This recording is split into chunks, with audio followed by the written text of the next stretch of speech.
beautiful people र अहिले हामी आइसकेको छौँ अहिले ठ्याक्कै एक पाखेको उँधोमा अनि हिँडाइ मचिँदैछ हल्का दसैँको सपिङ गरेर आइएको थियो यता चाइनाबाट गाइस देखिरहेको एकदम मस्त देखिनु पर्यो किनकि हामी अब जल्दो बल्दो युवा जेन्जी पुस्ता र गाइस म आज तपाईँहरूको माझ के बनाएर चाहिँ तपाईँहरूले सब्सक्राइबै गर्नु भएको छैन वाइ तपाईँहरू सब्सक्राइब किन नगर्ने रहस्यमय कुरा के हो त अनि यहाँदेखि फेरि लभली भ्यू तपाईँहरूलाई ताप्लेजुङको कुना कुना देखाउने बाधा गर्नेछु गाइजहरू र यहाँदेखिको भ्यू हेरेर चाहनुहुन्छ भने काबेली खोला एकदमै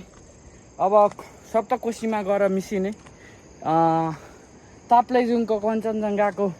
फेददेखि बग्दै आएको काबेली खोला यस्तो प्रकार छ है लभली है मिठो छ है वेदर पनि यस्तै म जस्तै छ यस्तो मिठो छ नि र गाइज यस्तै ठाउँमा जन्मेर हुर्केको म र मेरो प्यारा प्यारा परिवारहरू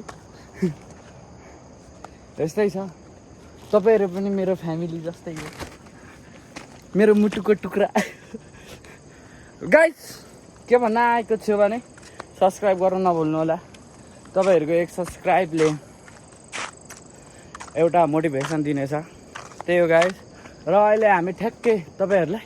जुके पानीको उकालोमा भेट्नेछौँ ल है त गाइस ठ्याक